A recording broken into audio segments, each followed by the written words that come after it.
সুপ্রিয় দর্শক, আমি মুস্তফা দানিশ স্বাগত জানাচ্ছি সম্পাদকীয়তে। আজকের বিষয় সড়কে মৃত্যুর মিছিল থামছে না। আর এ নিয়ে আলোচনার জন্য আমাদের স্টুডিওতে উপস্থিত আছেন ডক্টর এম এ মোমেন, সাবেক চেয়ারম্যান বিআরটিএ, মাঝখানে আছেন কাজী মোহাম্মদ সাইফুন নেওয়াজ, সহকারী অধ্যাপক দুর্ঘটনা রিসার্চ ইনস্টিটিউট বুয়েট, এবং ওই প্রান্তে আছেন মোজাম্মেল হক চৌধুরী, মহাসচিব বাংলাদেশ যাত্রী কল্যাণ সমিতি। তবে আলোচনা শুরুর আগেই চলুন দেখিনি এখনকার প্রধান শিরোনামগুলো। লাগামহীন দখলে মানচিত্র থেকে হারিয়ে যাচ্ছে ঢাকার আদি বুড়িগঙ্গা নদী। 2 যুগের ব্যবধানে প্রায় অস্তিত্বহীন টাস্ক ফোর্স গঠন হলেও নেই তৎপরতা।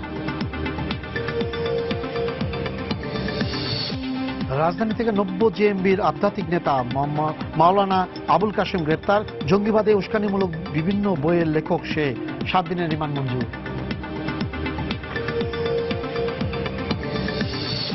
সাঈদীর ফাঁসির রায় ঘোষণার পর বগুড়ায় জামাত শিবিরের নারকীয় তাণ্ডবের বিচার কাজ শেষ হয়নি 4 বছরেও। চরম হতাশ ও ক্ষুব্ধ স্থানীয়রা।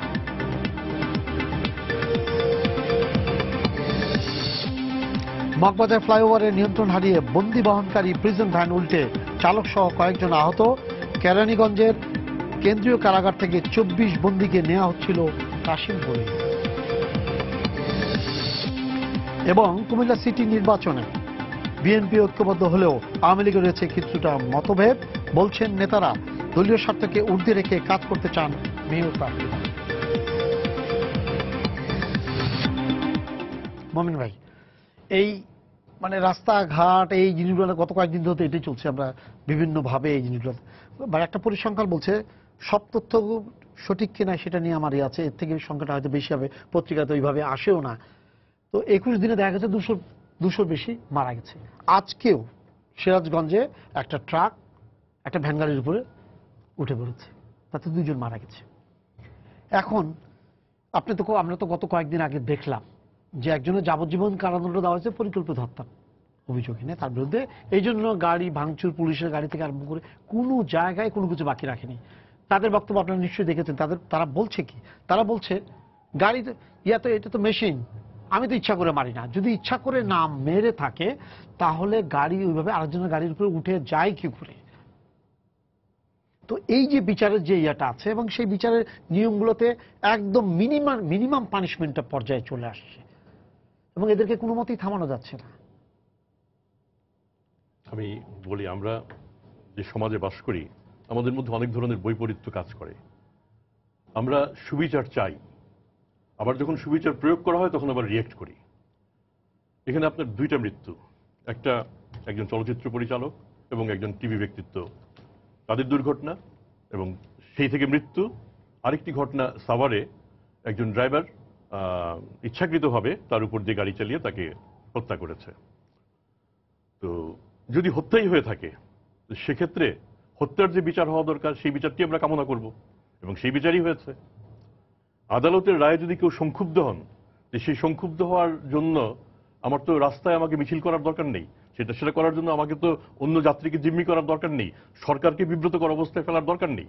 তাহলে সেক্ষেত্রে আদালতের যে প্রক্রিয়াতে আপিল করা সম্ভব। আর আমি মনে করি, এবং আমরা সবাই বোধহয় সেটাই মনে করি, যদি সুবিচার হয়, সুবিচার শুধু বিচার বিভাগের মর্যাদা সমুন্নত করে তা না, সরকারের ভাবমূর্তি উজ্জ্বল করে।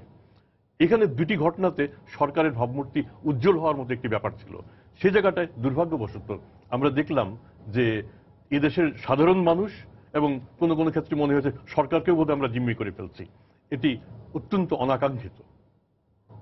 আমার মনে হয় আমাদের এর থেকে বেরিয়ে আসতে হবে, এবং যদি বেরিয়ে আসতে না পারি তাহলে বোধহয় সামনে আমরা আমাদের পরবর্তী প্রজন্মের জন্য একটি ভালো ভবিষ্যৎ রেখে যেতে পারবো না। সাইফুল নেওয়াজ ভাই, আপনি একটু বলবেন যে ওরা যেটা বলছে যে ওদের বক্তব্যটা হচ্ছে যে ইচ্ছাকৃত না, লেগে যাচ্ছে। আমাদের রাস্তার কারণে, পরিকল্পিত রাস্তার কারণে কত % দুর্ঘটনা ঘটে, আর চালকের ভুল অথবা বেপরোয়া চালানোর কারণে কতটুকু দুর্ঘটনা ঘটে? ধন্যবাদ। আসলে যদি আমরা অ্যাক্সিডেন্টটাকে প্রপার ইনভেস্টিগেশন করি, এখানে দেখা যায় যে অনেকগুলো ফ্যাক্টরি জড়িত থাকে। তার মধ্যে আপনি যেমন বললেন রাস্তার একটা কারণ থাকতে পারে, কারণ আমাদের দেশে ম্যাক্সিমাম হচ্ছে একটা সিঙ্গেল ক্যারিজ হয়ে তার মধ্যে 2 লেন, এক লেন দিয়ে যায় আর এক লেন দিয়ে আসে, মাঝে ডিভাইডার থাকে না, এটা কোনো সমস্যা না। বাট যখন আপনার এই রাস্তাটা যখন বাঁকে আসে, এই বাঁকটাকে যদি প্রপার ট্রিটমেন্ট করা না হয়, অর্থাৎ বাঁকের নিয়মটাই হচ্ছে যেন এক পাশ থেকে আরেক পাশ দেখা যায়। এটা ইঞ্জিনিয়ারের দায়িত্ব হচ্ছে বাঁকে সুপার এলিভেশন একটু উঁচু করে রাখা, ওয়াইডেনিং করা, বাঁকটাকে একটু প্রশস্ত করা নর্মাল রাস্তা থেকে, এবং আমরা বলি এটা হরিজন্টাল সাইড লাইন অফসেট, অর্থাৎ কত দূরে আমার কোনো অবস্ট্রাকশন থাকতে পারে। দেখা যায় আমাদের রাস্তায় এইগুলো মেনটেন করা হয় না।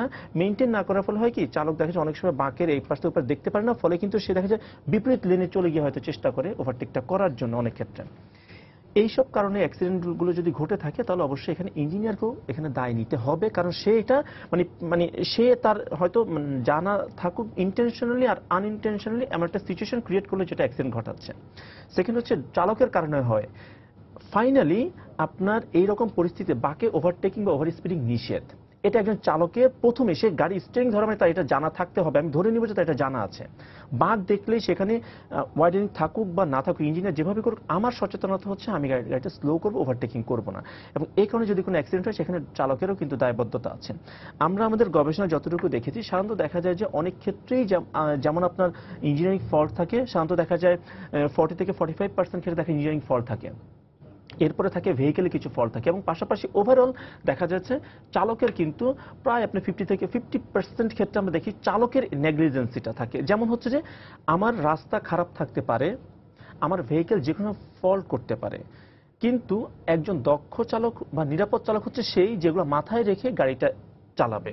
একজন ডাক্তার আপনি দেখবেন যখন অপারেশন করে সে কিন্তু আরো কিছু টেস্ট করে, রোগীর ডায়াবেটিস আছে কিনা, অন্য কোনো সমস্যা আছে কিনা। কেন করে? কারণ হচ্ছে যে সে জানতে চায় তার এই অপারেশনের ফলে অন্য কোনো সমস্যা হবে কিনা, যদিও সে হয়তো এই বিষয়ে সে হয়তো তার হয়তো না দেখলেও চলতো লজিক্যালি, বাট সেটা চেক করে। তো আমি এটা কেন বলছি যে একজন চালক যখনই সে স্টিয়ারিং এ বসবে সে কিন্তু রাস্তার সমস্যা আছে কিনা সেটা বলে কিন্তু সে পার পাওয়ার কোনো সুযোগ থাকবে না। সে ভেহিকেল ফল্ট হতে পারে এটা পার সুযোগ থাকে, কারণ তার প্রথমে এটা চেক করে নিতে হবে যে গাড়িতে বসার আগেই তার টায়ার ঠিক আছে কিনা, তার ইন্ডিকেটর ঠিক আছে কিনা, তার ওয়াইপার ঠিক আছে কিনা, ব্রেক ঠিক আছে কিনা, ব্রেক ফ্লুইড চেক করে নিতে হবে।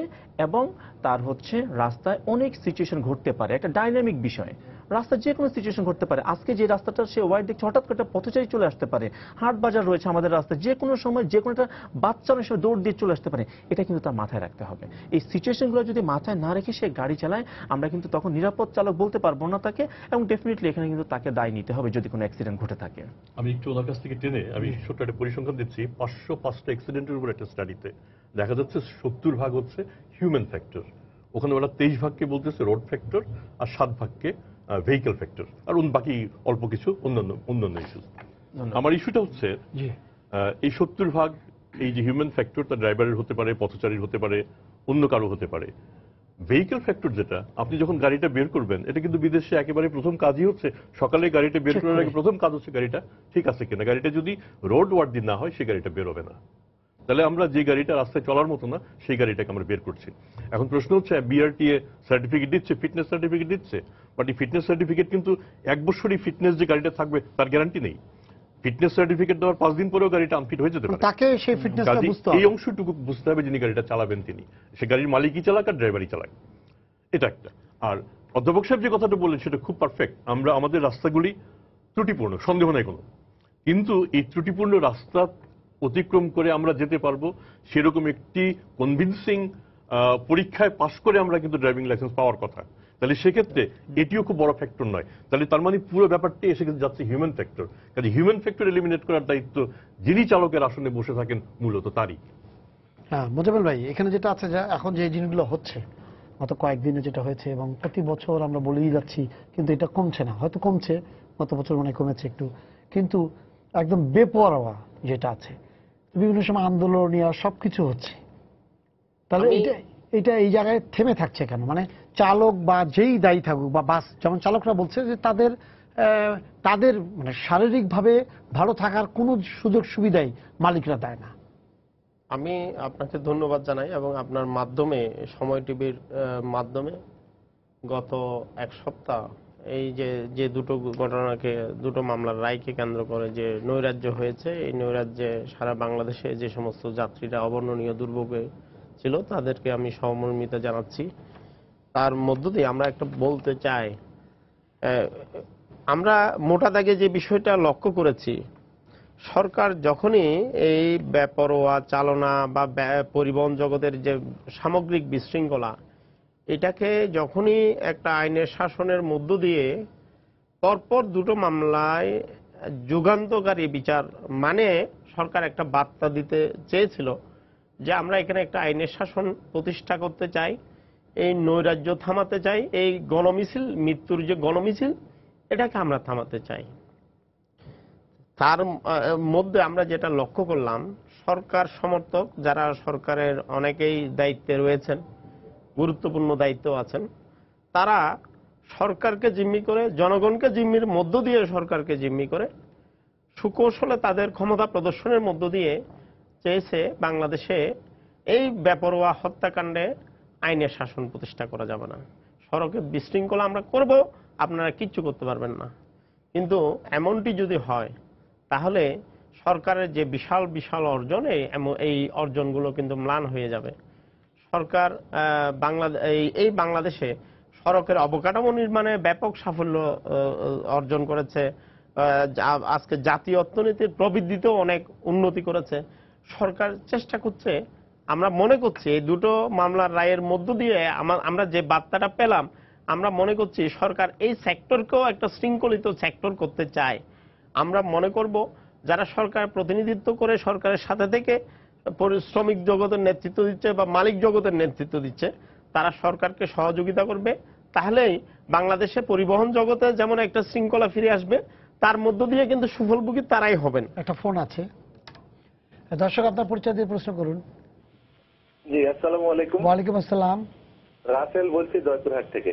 জি জি, এই যে ড্রাইভার জামিরুল, তার বিরুদ্ধে যে রায়টি দেয়া হলো এবং তিনি যে অ্যাক্সিডেন্টটি ঘটিয়েছেন সেটিকে যদি একটু সিম্বলিক হিসাবে ধরি, তো ঠিক আছে, জামিরুল ড্রাইভার উনি রাস্তায় অ্যাক্সিডেন্ট করেছেন, কিন্তু এই অ্যাক্সিডেন্টের পিছনে আরো যে কারণগুলো রয়েছে, যেমন উনি একটি ইনভ্যালিড ড্রাইভিং লাইসেন্স হোল্ড করছিলেন এবং পাশাপাশি তিনি যে গাড়িটি চালাচ্ছিলেন সেই গাড়িটি ছিল ফিটনেসবিহীন। তো এই চুয়াডাঙ্গা ডিলাক্সের যিনি মালিক, ইনি একটি ইনভ্যালিড ড্রাইভিং লাইসেন্স হোল্ডকারীর কাছে গাড়ি তুলে দিলেন, ইভেন তিনি একটি আনফিট গাড়ি তার হাতে তুলে দিলেন, যেটি হলো দুর্ঘটনার সবচেয়ে বড় কারণ। এখানে গাড়ির মালিকের কোনো বিচার হলো না এবং অন্যদিকে গাড়ি যে ওভার গতিতে উনি সেই ড্রাইভার চালাচ্ছিলেন, এই গতি নিয়ন্ত্রণকারী যে রাস্তাঘাটের যে পুলিশ, সে পুলিশও তার গতি নিয়ন্ত্রণের ক্ষেত্রে অবদান রাখতে পারেননি। তো সেক্ষেত্রে দিনের পর দিন আমাদের অ্যাক্সিডেন্ট গুলো হচ্ছে, আমরা শুধু অ্যাক্সিডেন্ট হলে জাস্ট ড্রাইভারকেই দায়ী করি, কিন্তু অ্যাক্সিডেন্টের পিছনে যে এই সব কারণগুলো রয়েছে, প্রত্যেক দিন অ্যাক্সিডেন্ট হচ্ছে, এই কারণগুলো রয়েছে এবং এই কারণগুলোর পিছনে যারা দায়ী তাদের বিরুদ্ধে কোনো ব্যবস্থা হচ্ছে না, বা আপনারা যারা সাংবাদিক আছে বাংলাদেশে আছেন তারাও এই বিষয়টা ঠিক আছে, আপনাকে ধন্যবাদ। হ্যাঁ বলেছেন মমিন ভাই, যেটা যে জিনিসটা উনি ভাবা তিনটা জিনিস নিয়ে আসছেন উনি। এক নাম্বার হলো তার বৈধ লাইসেন্স ছিল না, গাড়ির মালিক যিনি উনি একটা অবৈধ লাইসেন্সধারীকে গাড়ি চালাতে দিয়েছে। আচ্ছা, তার মানে উনি ওনার গাড়ির ফিটনেস সার্টিফিকেট ছিল না, তাহলে দেখা গেল যে ওটারও অপরাধ কিন্তু গাড়ির মালিক করেছে। উনি যেটা বলছেন, উনি বলছেন যে গাড়ির মালিকের কোনো কিছু হয়। আমি তো মনে করি উনি যা বলেছেন একেবারে খুব বাস্তব এবং সত্য কথাটি বলেছেন। প্রথমত গাড়িটার ফিটনেস নাই, যদি থেকে থাকে সেটা একটু ভুয়া। সেক্ষেত্রে আমাদের একটি ছোট আইনও আছে, আপনার যদি ফিটনেসবিহীন গাড়ি রাস্তায় দেওয়া হয় তাহলে সেক্ষেত্রে গাড়ির মালিকের কারাদণ্ড এবং অর্থদণ্ড 2 হতে পারে, যদিও সে পরিমাণটি খুব কম। তার মানে এখানে আমরা খুব সহজভাবে যদি এই জায়গাটাতে যাই তাহলে দেখা যাচ্ছে যে আমাদের আইনের কোনো প্রয়োগ নেই, ইমপ্লিমেন্টেশন আইন আছে, আইনের প্রয়োগ নেই। আমি যে আইনে যে সাজার কথা বলা আছে সেটি অত্যন্ত কম, এটিকেও রেশনালাইজ করা দরকার বলে আমি মনে করি, কিন্তু তারপরেই বলবো যতটুকু কম আছে সেটুকু নেই। তার মানে গাড়ির মালিকের কোনো জিনিসই হয় না, অথচ গাড়ির মালিক কিন্তু 2-3টা জিনিস। পরের অংশটা হচ্ছে আমরা যাদেরকে ড্রাইভিং লাইসেন্স দিচ্ছি, আমি নিজে বিআরটি এর চেয়ারম্যান ছিলাম, কাজে আমি জানি যে এই লাইসেন্স দেওয়ার জন্য কি পরিমাণ চাপ কত দিক থেকে আসে। আমি আমার সময় এরকম অনেক বিশাল চাপ আমি প্রতিহত করতে সক্ষম হয়েছে, কিন্তু সবাই সবসময় সক্ষম হবেন এটি মনে করার কোনো কারণ নেই। সেক্ষেত্রে ড্রাইভারের জন্য যে ন্যূনতম যোগ্যতা, সেই যোগ্যতাটুকু যদি না থাকে, তারপরেও যদি তাকে ড্রাইভিং লাইসেন্স দিতে হয়, তাহলে তার কাছে আমরা তো মৃত্যুর পরোয়ানা দিয়ে দিচ্ছি, সে আমাদের হত্যা করবে, এটাই তার কাজ।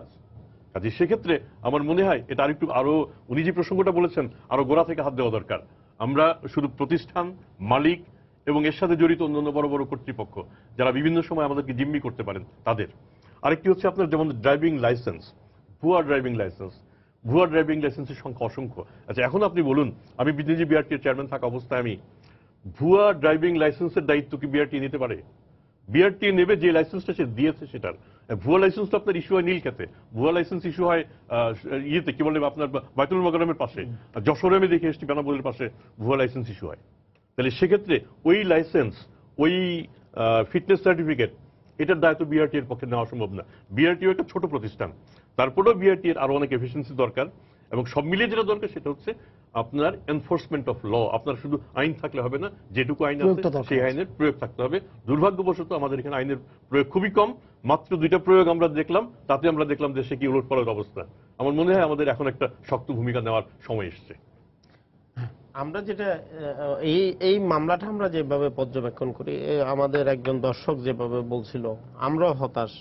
আমরা মনে করেছিলাম এই মামলাতে তারেক মাসুদ এবং মিশুক মুনিলের যে মামলা, এই মামলায় এই ঘটনাটা ঘটার পরে গণমাধ্যমে যেভাবে সড়কের অব্যবস্থাপনার, বিশেষ করে ঢাকা মাওয়া মহাসড়কের যে সমস্ত অব্যবস্থাপনা বিষয়গুলো ফুটে উঠেছিল, এইগুলো ওঠার পরে সরকারের পক্ষ থেকে ইতিমধ্যে কিন্তু এই সড়ক সংস্কার করে দুর্ঘটনা কমিয়ে আনা হয়। মানিকগঞ্জের যেটা, মানিকগঞ্জের, হ্যাঁ, এই সেই সড়কের কথা হচ্ছে।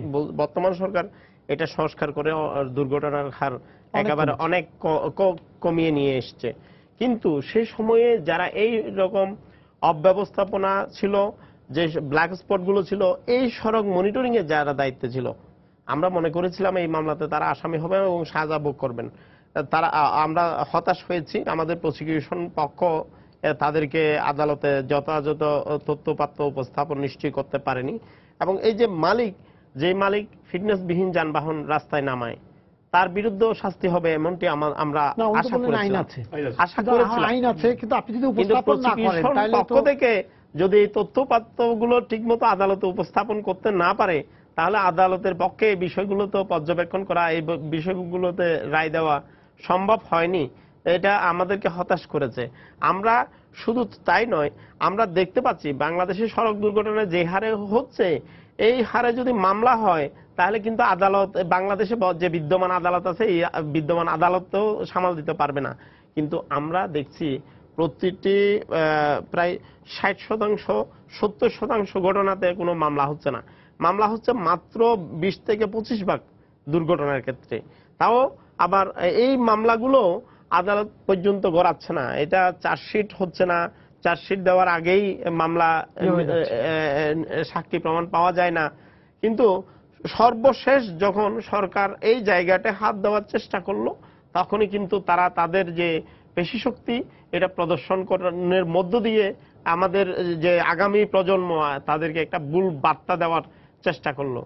আমরা এই সংস্কৃতি থেকে যদি বেরিয়ে আসতে না পারি, তাহলে কিন্তু পরিবহন জগতের যে সামগ্রিক বিশৃঙ্খলা, এখান থেকে উত্তরণ ঘটানো যেমনি করে সম্ভব হবে না, তেমনি করে এই যে মৃত্যুর মিছিল, এটাও থামানো সম্ভব হবে না। আমি একটু অ্যাড করি এখানে, যেহেতু তারেক মাসুদ এবং মিশুক মুনির সাহেবের যে অ্যাক্সিডেন্টটা, আমাদের কাছে ছবি আছে ওই সময়টার, যে বাঘটা, সেই বাঘটায় আপনার ভীষণ অবস্ট্রাকশন ছিল। এটা একটা ইস্যু। যেটা হচ্ছে মার্কিং যেটা ছিল, বাকের মার্কিং হতে হয় সলিড, মানে এই মার্কিংটা মানে হচ্ছে ওভারটেক করা যাবে না, বাট ওখানে মার্কিংটা হচ্ছে আপনার ব্রোকেন, যেটা নর্মাল লেন মার্কিং বলি আমরা, মানে চাইলে আপনি ওভারটেক করতে পারবেন। এখন যিনি মার্কিংটা দিয়েছেন, এটা হতে পারে কন্ট্রাক্টর দিয়েছেন, বাট আরএসডি কিন্তু বুঝে নিয়েছেন। এটা তো বুঝেই না, যে মার্কিংটাই বুঝে না। আমি ধরে নিলাম বাকি মার্কিং কি হবে, মার্কিং কি হবে বুঝে না। বাট এখানে কিন্তু ইঞ্জিনিয়ার হিসেবে দায়িত্ব হচ্ছে যেটা, আমাকে অ্যাপ্রোপ্রিয়েট মার্কিংটা সেট করে দেওয়া। তা না হলে কিন্তু আমি জানি না, এটা অন্য কোথাও হলে তাকে এই ইঞ্জিনিয়ারকে কল করতো, আপনি এটার ব্যাখ্যাটা দেন, এই অ্যাক্সিডেন্ট হয়েছে। এখন চালক যদি বলা যায় মার্কিং ফলো করেছি, উত্তরটা কি হবে? মানে মার্কিং তো তাকে অ্যালাউ করছে, উত্তরটা কি হবে, তাই না? তো বিষয়টা হচ্ছে এরকম, আমরা প্রপার একটা ইনভেস্টিগেশন করে প্রত্যেকটা পার্টিকে কিন্তু আসলে তার যে শো কজ, আপনি বলেন যে এই যে দুর্ঘটনা হলো, এটা আপনি সরাননি কেন, এটা আপনি সরাননি কেন। এবং এই যে বললেন একজন দর্শক ফোন, স্পিড গভর্নর সিলটা আপনার কাটা ছিল বাসের, তাই না, যেটা দিয়ে স্পিড কন্ট্রোল করা হয়। চালক সাধারণত স্পিড গভর্নর সিল কাটে না, কিন্তু কারণ হচ্ছে সে আজকে এই গাড়ি চালায়, কালকে আরেক গাড়ি চালায়, তাই না? তার কিন্তু স্পিড গভর্নর নিয়েও সেই টেকনিক্যাল নলেজটা আছে কিনা আমার সন্দেহ। সে শুধু হয়তো গাড়িটা চালায়। এটা ডেফিনেটলি আপনার মালিকের একটা এখানে শো কজের প্রয়োজন আছে যে আপনার গাড়ি মানে ট্যাম্পারিং করা ছিল কেন, তাই না? তো সবগুলো স্টেপ যদি নিয়ে আসা হয়, এবং আমার ধারণা, যেমন আমি একটু বলে রাখি, ফরিদপুরে যে অ্যাক্সিডেন্ট হয়ে গেল, কাভার্ড ভ্যান এবং বাসের আগুন লেগে গেল, বা এরপরেই আপনার ভৈরবে একটা অ্যাক্সিডেন্ট হলো, 14 জন মারা গেল, মাইক্রোবাস এবং অগ্রদূত পরিবহনের বাস। আমরা দুইটা অ্যাক্সিডেন্ট ইনভেস্টিগেশন করেছি। আমি প্রমাণ করে দিতে পারবো, আমি এই টিভি এই সময় চ্যানেলের মাধ্যমে বলছি, যারা এই যে আন্দোলন করেছেন এই চালকদের দায় না, বা তারা বলছেন মেকানিক্যাল ফেইলিওর, আমি বলবো সেমিনার ডাকেন, আমি অ্যাক্সিডেন্ট ইনভেস্টিগেশনের রিপোর্টটা দেখাই, দেখার পর আপনারাই সিদ্ধান্ত নেন কার দায় ছিল, ভুলটা কার ছিল। যদি দেখেন যে চালকের দায় ছিল, তাহলে এটা মেনে নিতে হবে, একেবারে ইভিডেন্স সহ। আমার ধারণা আমরা ইভিডেন্স সহ হয়তো মানে একেবারে উপস্থাপন করতে পারছি না বলে হয়তো একটা গ্রে এরিয়া আছে, একটা গ্রে এরিয়াতে কিন্তু মানুষ দেখা যায় যে মানে পাজল হয়ে যায় বা কমপ্লেক্সিটি বা একটা আন্দোলন মুভমেন্ট করে। বাট আমার ধারণা, আমি কেস স্টাডিগুলো আমি যখন বিআরটিতে আমি একটা সেশন করাই, বিআরটি কিন্তু এখন কিছু ভালো ভালো উদ্যোগ নিচ্ছে, কিন্তু বলতেই হবে, তারা এখন একটা রিনিউ করার সময় একটা সেশন তারা পরিচালনা করে চালকদের। সেখানে আমি যখন দেখাই, আমি এতটুকু বলে আমি থামি, ভাই দোষটা কার, তারা কিন্তু সবাই একবারকে স্বীকার করে চালকের দোষটা ছিল। এখন চালকই যখন বলে আমার দোষ, তখন কিন্তু আর তার সেই মানে ইয়ে করাটা, যেটা একটু অ্যাগ্রেসিভ হওয়াটা কিন্তু রুমের ভিতরে যখন আপনার সার্টিফিকেট নেওয়ার জন্য উনি তখন স্বীকার করছেন চালক দোষ, বাইরে আসার সঙ্গে যখনই গাড়ি কেউ মরে যাচ্ছে, রাস্তার সামনে পড়ে গেছে, আমি কি করব, আমার তো মেশিন। আমার ধারণা আমাদের ইনভেস্টিগেশন যেন প্রপার হয়, শুধুমাত্র একটা দিকে। আবার হয় অনেক ক্ষেত্রে আছে চালক হয়তো মানে পার্শিয়ালি সে হয়তো এখানে দোষী, এখানে মেজর পোর্শনটা হয়তো ছিল অন্য কারণ, মালিকের কারণ, আপনার হচ্ছে যে হতে পারে এটা ইঞ্জিনিয়ারের কারণ, হতে পারে ভেহিকেল ফেলিওর। বাট কিছু কিছু ক্ষেত্রে আমি বলবো অবশ্যই এখানে চালককে হয়তো সবকিছু ঠিক আছে, তাও কিন্তু চালক দেখা যাচ্ছে যে কোনো ওভার স্পিড করছে, যেখানে তার ওভারটেক করার কথা না সেখানে ওভারটেক করছে, যে ডিস্টেন্সটা থাকার কথা সামনের গাড়ির সাথে, ফলোইং ডিস্টেন্স বলি আমরা, এটা মেনটেন করছে না, সে চালাচ্ছে তার মতো করে, সামনে একটা গাড়ি হঠাৎ ব্রেক করলে সে ধাক্কা মেরে ফেলছে বা কাটাতে গিয়ে পড়ে যাচ্ছে। এই বিষয়গুলো কিন্তু আমি বলবো প্রশিক্ষণের অভাব। ডেফিনেটলি এখানে মালিকের একটা দায় নিতে হবে যে তার প্রশিক্ষণটা সে প্রপারলি দিয়ে, বা এই নলেজটা আছে কিনা, সেটার আমরা সিস্টেম ডেভেলপ করেছি কিনা, পাশাপাশি চালকের সেটা আছে কিনা সেটা এনশিওর করে তার হাতে স্টিয়ারিংটা দেওয়া। আমি শুধু একটু বলবো যে আমাদের দেশে মোটরাইজড ভেহিকেলের সংখ্যা 21 লক্ষের মতো। এর মধ্যে আমরা কিন্তু যখন আলোচনা করি, আলোচনায় শুধু চলে আসে বাস ড্রাইভার আর ট্রাক ড্রাইভার, এছাড়াও কিন্তু প্রচুর ড্রাইভার আছেন, সেখানেও দুর্ঘটনা ঘটে। যারা বিভিন্ন রকম সমিতির প্রধান, তারা কিন্তু এদেরকে বিবেচনায় আনেন না। কেন আনেন না আমি জানি না, এটাতে হয়তো স্বার্থগত বিষয় কম থাকতে পারে, কিন্তু এটাও একটা ইম্পর্টেন্ট ব্যাপার যেটাকে আমাদের বিবেচনা আনা দরকার।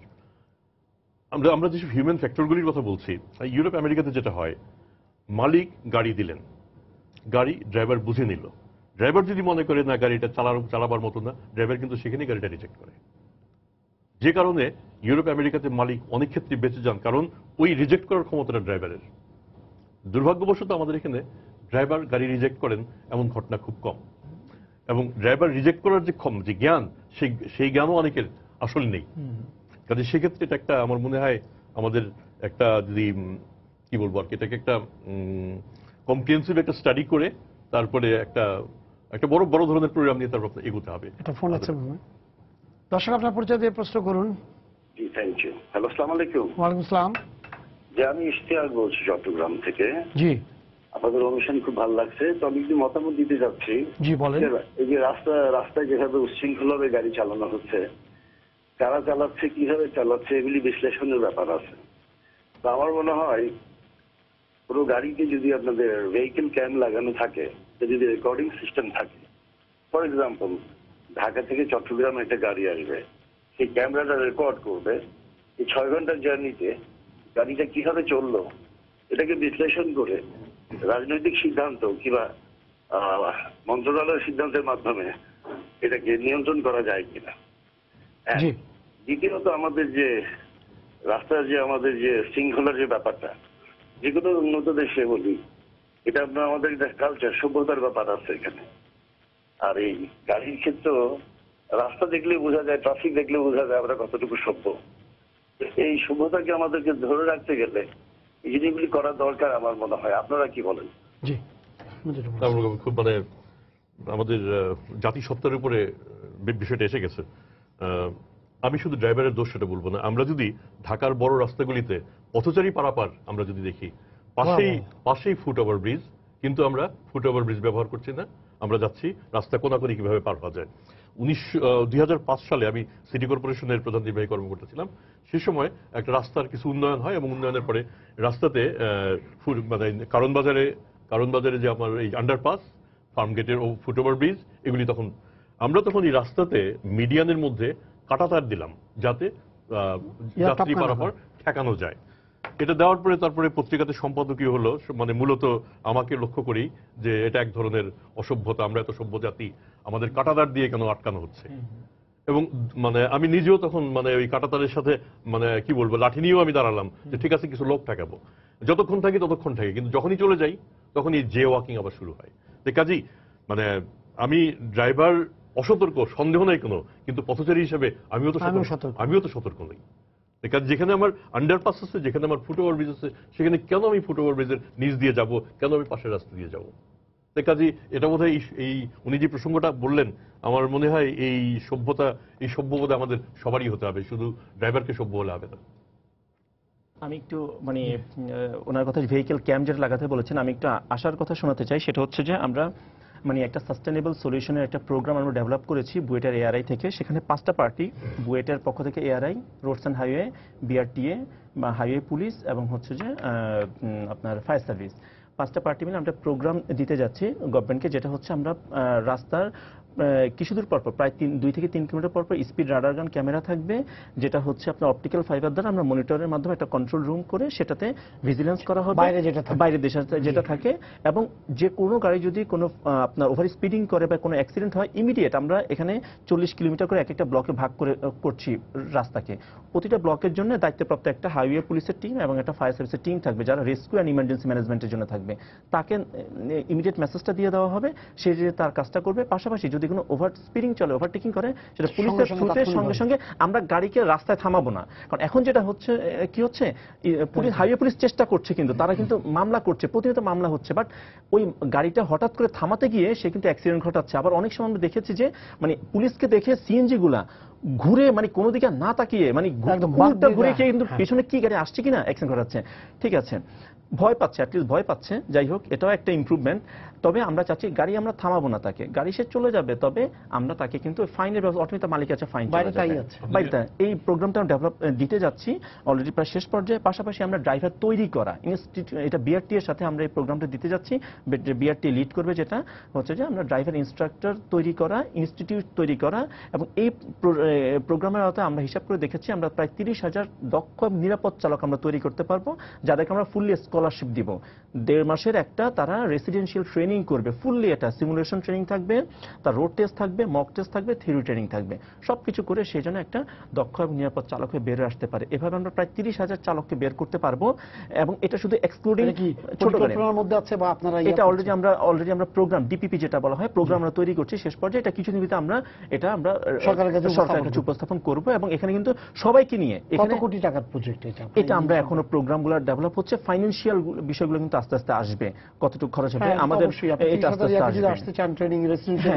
এবং এটা 5 বছর মেয়াদি, 5 বছর 2টা প্রকল্পে বা 2টা প্রোগ্রামে, যেটা একটা লিড করবে আপনার রোডস অ্যান্ড হাইওয়ে, একটা করবে বিআরটি। অর্থাৎ আমরা চাই যে সাস্টেনেবল সলিউশন। এখন আর ওই যে পিসমিল টাইপের যে বিভিন্ন অর্গানাইজেশন করছে বাট কোনো কোঅর্ডিনেশন, আমরা কোঅর্ডিনেশনটা আমরা করে দিচ্ছি, যেখানে কিনা আমরা হয়তো আশা করছি যে এর মাধ্যমে আমরা সেফ সিস্টেম পলিসি যেটা বলে সামনের দিনগুলোতে, সেফ সিস্টেম পলিসি যেটা বলে খুব শীঘ্রই আমরা ইনশাআল্লাহ দেখতে পারবো। একটা ফোন আছে, দর্শক আপনার পরিচয় দিয়ে প্রশ্ন করুন।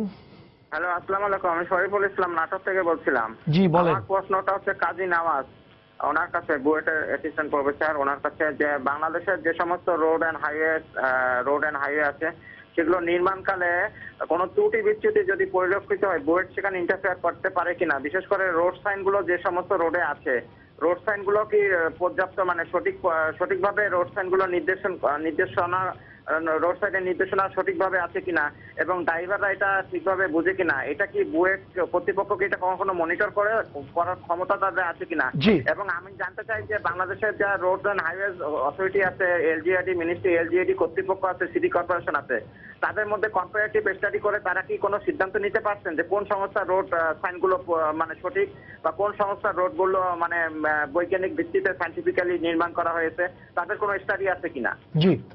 আচ্ছা, ধন্যবাদ প্রশ্নটি করার জন্য। যে কোনো সাইন মার্কিং যদি ভুল থাকে, নির্মাণের সময় যদি ত্রুটি থাকে, সেটা বুয়েট আপনার ইয়ে করতে পারে কিনা। ডেফিনেটলি বুয়েট যদি অন্তর্ভুক্ত থাকে সেই কাজে ডেফিনেটলি সেটা সলিউশনগুলো বুয়েট থেকে যায়। আর পাশাপাশি আমরা যখন কোনো একটা রাস্তায় চলার সময় বা কোনো ইনভেস্টিগেশন যাওয়ার সময় যখন ভুল দেখি, আমরা কিন্তু রোডস অ্যান্ড হাইওয়েকে সেটা জানিয়ে দিই যে আপনার এই জায়গাটা, এটা কিন্তু কোনো ইয়ে না, আপনার জাস্ট একটা মানে বলতে পারেন যে আমরা দেখেছি ভুলটা, সেটা আমরা রোডস অ্যান্ড হাইওয়েকে জানিয়ে দিই। মানে কোনো রুটিন ওয়ার্কের মধ্যে এটা রুটিন ওয়ার্ক না, এটা রুটিন ওয়ার্ক না। কখনো যদি ওই প্রোগ্রামের সাথে দেখভালের কোনো দায়িত্ব কারো নাই না, এটা যদি যারা নির্মাণ করে তারা যদি বুয়েটকে অন্তর্ভুক্ত রাখে, তখন সেটা যায় একটা প্ল্যানিং ওয়েতে। আর অন্যান্য সময় এটা ঠিক আসলে কোনো রুটিন জব না যে কোনো রাস্তায় কারোই দায়িত্ব নাই, এটা বেসিক্যালি দেখা যায় হয় না। তবে আমরা যখনই যাই, তবে হ্যাঁ রোডস অ্যান্ড হাইওয়ে সেটা চেঞ্জ করে। আমরা কয়েকটা এক্সাম্পল আমরা তাদেরকে দিয়েছি, এগুলো একটু সাইনের ভুল আছে, সেটা কিন্তু তারা আমরা পরে আবার যে দেখেছি ঠিক করে ফেলেছে। প্রথমে তো না বুঝে করেছিল, পরে ঠিক করে ফেলেছে। বাট এটা কিন্তু কোনো আপনার একেবারে যে রেগুলার হচ্ছে তা না, এটা কখনো আমাদের চোখে পড়লে আমরা জানাচ্ছি। আর যদি সেই প্রকল্পের সাথে বা সেই ইয়ের সাথে যদি বুয়েট যুক্ত থাকে, তখন তো এটা ডেফিনেটলি সলিউশনগুলো বুয়েট থেকে যায়। মনে হয়। তাহলে আলটিমেটলি দাঁড়াচ্ছেটা কি? ধারাগুলোর প্রয়োগ হচ্ছে না। 1985 সালের পর থেকে 304 ধারার এটা একদম পুরোপুরি বন্ধ হয়ে গেছে। আমরা ধারার কথাটা একটু পরে আসি, যদি একটু আসি যে ঘটনাগুলো হচ্ছে, এই ঘটনাগুলো একদিকে ডাটা হচ্ছে না। আমরা যে ডাটা উঠে আনছি, নিরাপদ সড়ক চাই যে ডাটাগুলো আনছে বা বুয়েট থেকে যে ডাটাগুলো আসছে, এই ডাটাগুলো তো যথেষ্ট না। এই যে সরকার একটা, আমরা আশা করেছিলাম, আমরা বারবার বলছি সরকারকে, সরকার যদি একটা ডাটাবেস রেডি করে অ্যাকচুয়ালি যে বাংলাদেশে কি পরিমাণ সড়ক দুর্ঘটনা ঘটছে, আমরা যেটা মাথাকাছে আমরা যেটুক পর্যন্ত কাজ করার অভিজ্ঞতা, এটা দিয়ে মনে হয় বাংলাদেশে প্রতিদিন প্রায় 50 জনের বেশি মানুষ কিন্তু সড়ক দুর্ঘটনা মারা যায়। এটা 60% কিন্তু পত্রিকা, টেলিভিশন বা এই যে মামলা রেকর্ড কোনো জায়গাতে কিন্তু স্থান পাচ্ছে না। এই বিচ্ছিন্ন বিক্ষিপ্ত যে দুর্ঘটনাগুলো, এগুলোকে কাউন্টিং করা কোনোভাবেই সম্ভব হচ্ছে না। অন্যদিকে যে ঘটনা ঘটছে তার 80% মামলা হচ্ছে না, মাত্র 20% মামলার আওতায় যাচ্ছে। এই 20% মামলাতে যদি আবার দেখি, আবার 90%ই চার্জশিট পর্যন্ত বা চার্জ হিয়ারিং পর্যন্ত পৌঁছচ্ছে না। আর যেইটুক অংশ পৌঁছচ্ছে এটুকের কোনো বিচার হচ্ছে না। এই যে মাত্র দুটো বিচার আমরা পাইলাম সারা দেশ জুড়ে যে তাণ্ডব, এমনটি যদি হয়ে থাকে, আমি 302 দ্বারা বা 304 দ্বারা বা শাস্তি কমিয়ে অথবা শাস্তি বাড়িয়ে কোন জায়গাতে আমরা যেতে পারি, কোন জায়গাতে বিচারের জন্য আল্লাহর কাছে ছাড়া আর কার কাছে বলতে পারি? বলার তো আর কোনো জায়গা নেই, চাওয়ার তো কোনো জায়গা নেই। এখন সরকার যদি ইচ্ছে করে, তাও যদি এই সরকারের চাওয়া, সরকারের ইচ্ছার প্রতিফলনও যদি সরকারের লোকজন এটাতে বাধা হয়ে দাঁড়ায়, তাহলে আমরা সর্বশেষ আমাদের গন্তব্যস্থল কোথায়? জি, একটা ফোন আছে। দর্শক, আপনার পরিচয় দিয়ে প্রশ্ন করুন। হ্যালো, আসসালামু আলাইকুম। ওয়ালাইকুম আসসালাম। আমি মিঠাপুকুর থেকে বলছি। জি। আমাদের মিঠাপুকুর বড় পুকুরিয়া জয়েন্ট পয়েন্টে একটি ডিভাইডার আছে। জি। যে ডিভাইডারে প্রত্যেক সপ্তাহে একটি করে সড়ক দুর্ঘটনা হচ্ছে, বিশেষত ভোর রাতের নাইট কোচ বা ট্রাক। এবং আল্লাহ না করুক এই মাসেও মিনিমাম 4 থেকে 5টি সড়ক দুর্ঘটনা আমরা দেখতে পাবো। আমার ডিভাইডারের পাশেই আমার অফিস। এই বিষয়ে, এই যে ডিভাইডারের বিষয়টা, এই বিষয়ে আমাদের কোনো চিন্তা আছে কিনা? আমি এই মাসে আপনাকে ধন্যবাদ। যে ডিভাইডারের কথা বলছেন মিঠাপুকুর এবং ইয়ার মধ্যে, আমি আপনার স্থানটা দেখিনি, বাট আমি না দেখে আমি বুঝতে পারছি রিস্কটা এখানে কোথায়। ডিভাইডার ঠিক আছে, সমস্যা নেই, বাট ডিভাইডার দেওয়ার নিয়ম হচ্ছে যে ডিভাইডার দেওয়ার পরে যখন প্রান্তে আমার হ্যাজার্ড মার্কিং করতে হবে, হলুদ কালো রিফ্লেক্টিভ, যেটা আপনার অনেক দূর থেকে আলো পড়লে দেখা যাবে, চকচক করবে। সেকেন্ড হচ্ছে টাইগার টেইল বলি আমরা, মানে এটা সরি ঘোস্ট আইল্যান্ড বলি, এটা মার্কিং, যেটা ডিভাইডারের পরেও মার্কিংটা কিছু দূর টেনে নিয়ে আসতে হবে। আমার ডিভাইডার অনেক আগে আছে, বাট মার্কিংটাকে আমার আরো প্রায় 10 ফিট 20 ফিট পর্যন্ত নিয়ে আসতে হবে, যাতে চালক অনেক আগে থেকে মার্কিংটাও দেখতে পারে। তাহলে সে মার্কিং দেখলো, একটা হ্যাজার্ড মার্কিং দেখলো, রাস্তা মার্কিং দেখলো, তাহলে কিন্তু সে অনেক দূর থেকে দেখতে পারে। এখানে হচ্ছে যেটা উনি বলছেন একেবারে হয়তো মানে জাস্ট কংক্রিটের একটা ডিভাইডার, তো হঠাৎ করে সে দেখে। এই যে বললেন এই যে ভোরের সময় রাতের বেলা কেন হচ্ছে বুঝতে পারছি আমি যে মার্কিং গুলো করা নাই হয়তো, তখন দেখা যায় কি সে সোজা রাস্তায় এসে হঠাৎ করে একটা ডিভাইডার পায়। সে কিন্তু সাধারণত রাস্তা মাঝেই চলে, একটা গাড়ি যদি 70-80 কিলোমিটার পার আওয়ারে চলে মোটামুটি মাঝের লেন ধরেই চলে, হঠাৎ করে সে দেখে সামনে ডিভাইডার, তখন কিন্তু সে হয়তো যদি কন্ট্রোল করতে পারলে ভালো, না করতে পারলে হিট করছেন। অথচ যদি এটা মার্কিং করা থাকলো প্রপারলি তাহলে দূর থেকে দেখতে পারতো। আমার মনে হচ্ছে, না দেখে আমি বলছি, মনে হচ্ছে এই সমস্যার কারণ এটাই একটা কমন এই প্রবলেম। জায়গাতে আমি একটু বলি, আমি সড়ক দুর্ঘটনার শিকার হয়েছিলাম এই যে গেল বছরের 16 ডিসেম্বর ঢাকা থেকে চট্টগ্রাম যাওয়ার পথে একই অবস্থায়। চট্টগ্রামের সীতাকুণ্ডে বড়দারঘাট, সেখানে রাস্তার উপরে এই যে ওয়ে স্কেলের জন্য যে ডিভাইডার গুলো দেওয়া হয়েছে, আমি যেটা উপলব্ধি করেছিলাম, আমি মাঝামাঝি ছিটে ছিলাম মোটামুটি, আমাদেরকে ঝাঁকুনি দিয়ে ফেলে দিয়েছিল কোমরে। আমি প্রায় 1 মাস 2 মাসের মতো থেরাপি দিয়েছি, মেডিকেলে চিকিৎসা নিয়েছিলাম সপ্তাহখানিক। আমি যেটা একেবারে নিজের চোখে দেখা, এখানে দেখলাম যে চালকের গাফিলতিটা আমি কিন্তু লক্ষ্য করিনি। এখানে ঘন কুয়াশার মধ্যে যখন দুটো বাস একসাথে পাল্লা দিয়ে চলছে এবং তার গতিতে সে চলছে, একটা বাস যখনই সামনে ডিভাইডারটা লক্ষ্য করলো, সে চাঁদ করে কেটে গেল পেছনের বাসটা, আমরা পেছনে ছিলাম, সে কিন্তু ওই পিছনের বাসটার জন্য এটা কিন্তু ডিভাইডারটা দেখতে পাইনি। এই যে নেওয়াজ সাহেব যেটা বলছিল, আমি স্পষ্টত এরপরে আমি যখন সুস্থ হই আমি ওই স্পটে যাই, স্পটে গিয়ে আমি লক্ষ্য করেছি এই যে ডিভাইডার গুলো দেওয়া হয়েছে এখানে মার্কিং কোনো কালি নেই। মার্কিং কালিটা থাকলে এবং নেওয়াজ সাহেব যেভাবে বললো এই যে কিছুটা রাস্তা এটা যদি করে দেওয়া হয়, এবং আমরা উন্নত বিশ্বে যে সমস্ত জায়গাগুলোতে ডিভাইডার আছে এখানে নাকি পানির ড্রাম দিয়ে এটা করে দেওয়া হয়, কিন্তু আমাদের এখানে এইরকম কোনো ব্যবস্থা কিন্তু আমরা নেই। আমার অভিজ্ঞতায় আমি যে দুর্ঘটনায় পড়েছি, আমি দুর্ঘটনায় পড়ার পরে আমি দেখলাম যে আমাদেরকে উদ্ধার করতে কেউ এগিয়ে আসছে না, 1 নাম্বার। 2 নম্বর, গাড়ির মালিকের পক্ষ থেকে কোনো খোঁজ খবর। আমি হাসপাতালে 3 দিন, গাড়ির মালিক শ্যামলী পরিবহনের মালিক, উনি কিন্তু এই যে এই টেলিভিশন আপনার সাথে কথা বলেছে, ওনার সাথে আমাদের মিটিং এ সব জায়গাতে যায়, উনি খবরও পেয়েছেন আমি অ্যাক্সিডেন্ট হয়েছি। কারো পক্ষ থেকে কোনো খোঁজ খবর নেওয়া হচ্ছে না, পুলিশের পক্ষ থেকে কোনো খোঁজ খবর নেওয়া হচ্ছে না। আমি যখন হাসপাতাল থেকে বেরিয়ে আসি তখন পুলিশকে জিজ্ঞেস করলাম, ভাই কি অবস্থা, আপনারা কোনো মামলা করেছেন? আমরা মারা না গেলে কারো নামে তো মামলা হয় না। এই যে এই হলো সিচুয়েশন।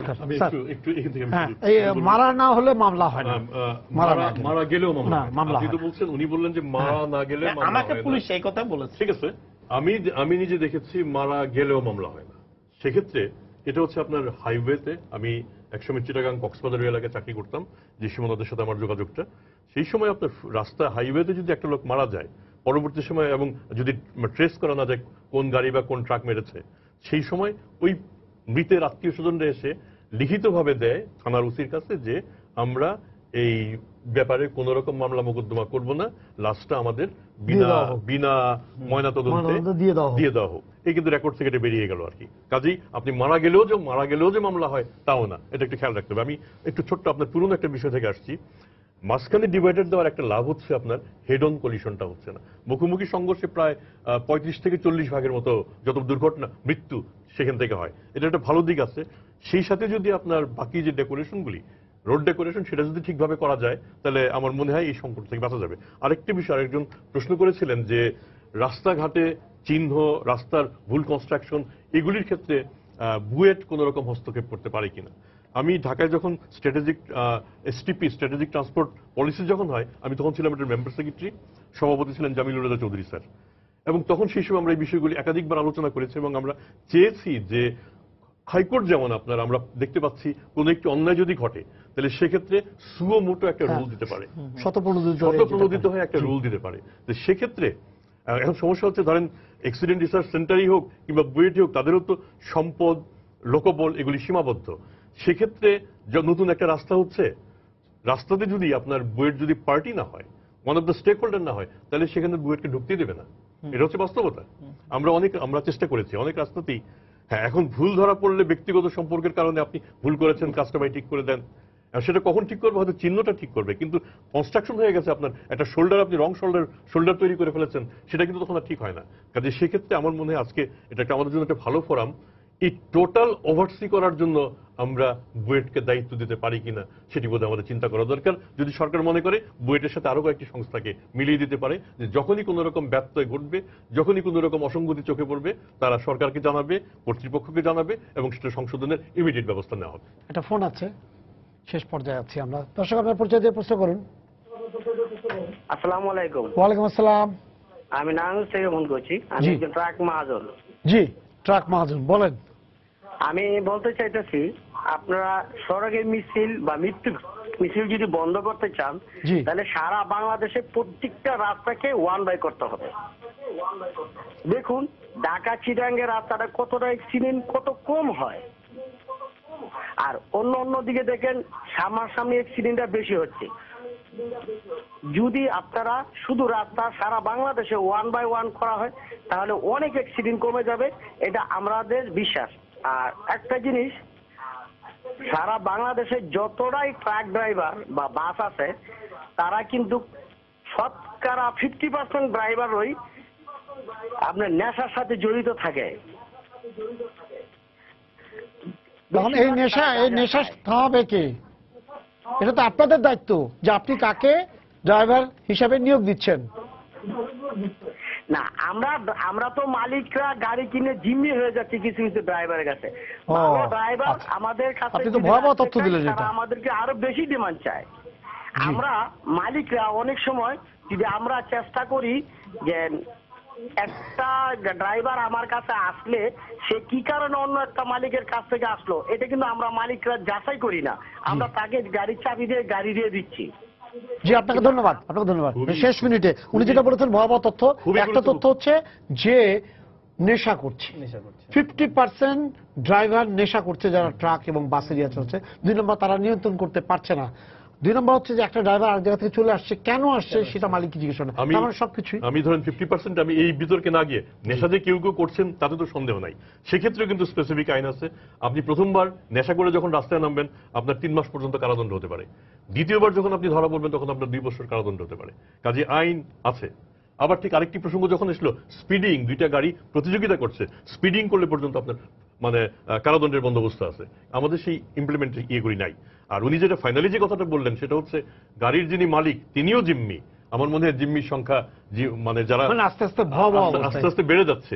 তাহলে কারা জিম্মি করছে সেটি বোধহয় আমাদের এখন আইডেন্টিফাই করাটা তুলনামূলকভাবে সহজ হবে। এবং আমরা আশা করি দরকার। সেটা আইডেন্টিফাই করব, সেদিকটা সরকারও নজর দেবেন এবং আমরা যারা পথচারী, যারা রাস্তায় নামি, আমরা আশা করব যে আমাদের জীবনটা নিরাপদ হবে। কারণ একজন বিখ্যাত ব্যক্তির নিহত হওয়া আর একটি সাধারণ মানুষ নিহত হওয়ার মধ্যে মূলত কোনো তফাৎ নেই।